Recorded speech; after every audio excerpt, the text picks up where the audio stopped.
Troy Diffenderfer?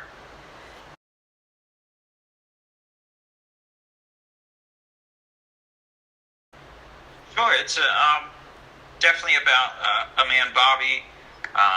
He's definitely into the rock and roll nightclub scene. He's kind of a dork during the day, works in an office, and meets a peculiar lady that doesn't turn out exactly the way she seems, and I guess I'll leave it at that.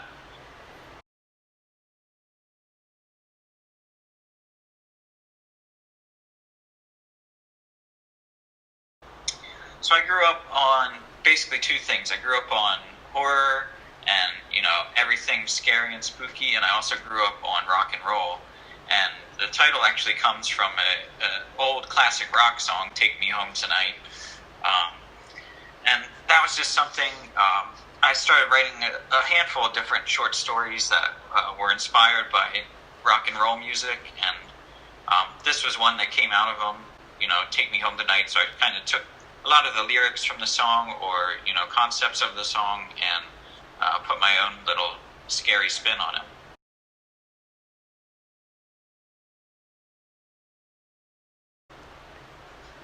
Usually I'll typically write every other day, usually about 500 words, just as a way to I always see writing as a muscle to work out.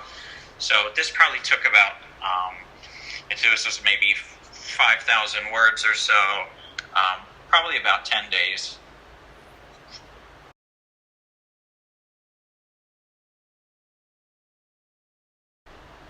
Yeah, I wouldn't say as I'm writing, but I definitely listen to music frequently, and I get a lot of inspiration from music. I think rock and roll and horror go hand in hand, and that they're kind of seen as taboo by some people, and compared to the rest of their genres, a lot of people see them as the outcast, and I think that's why I was drawn to both, is that horror is more of this niche genre, and rock and roll is really this niche genre that's not necessarily so mainstream.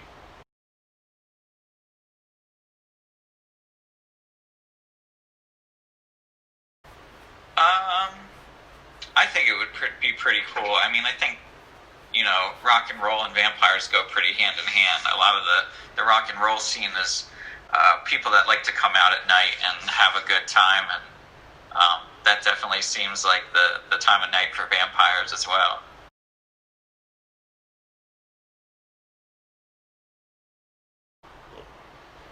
Ooh, that's a tough one. I would say I have a lot. I was always someone that loved live music, and obviously given the circumstances, that's a lot tougher to come by. But I would say probably one of my first concerts, I was about 6 years old, and my parents took me to a big rock and roll festival, and that was the first of probably close to 100 live concerts or live musicians that I've seen so far.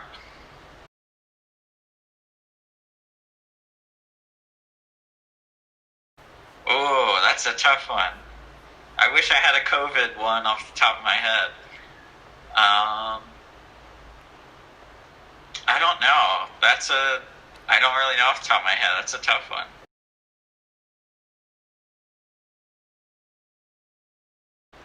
Uh, Both, but definitely tattoos I think are very interesting, and it sparks some conversation.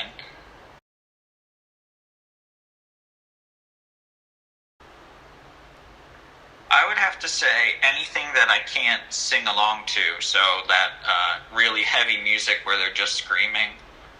Anything else I really listen to, as long as I can sing along to it, because I like singing in the car and driving. So really, that's probably the only genre I won't listen to a whole lot, because you can't really sing along to someone screaming at the top of their lungs.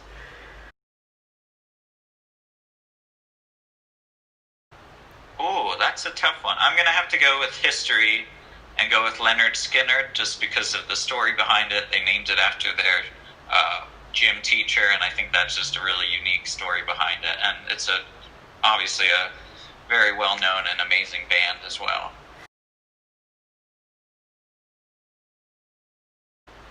Sure. I have some stuff in the works. Nothing that I can really announce yet.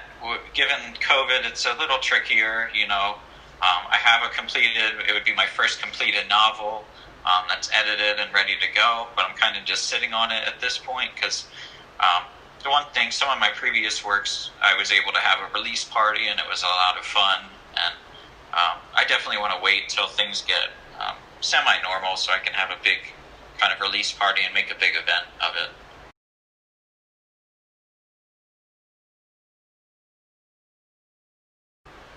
Yeah, so that was Killers. I partnered with a local artist. He had actually came up with this idea first where he drew 33 different serial killers and put out a little magazine, and I was talking to him and I was like, hey, we should put together a coffee table book. So it's essentially we took each serial killer and I wrote a piece of flash fiction, about 500 words. So it's a hardback coffee table book. It's available on Amazon. And it's called Killers, Portraits of the Decadent and Depraved. And a lot of it's based on true facts that I did the flash fiction. So it's definitely an interesting read.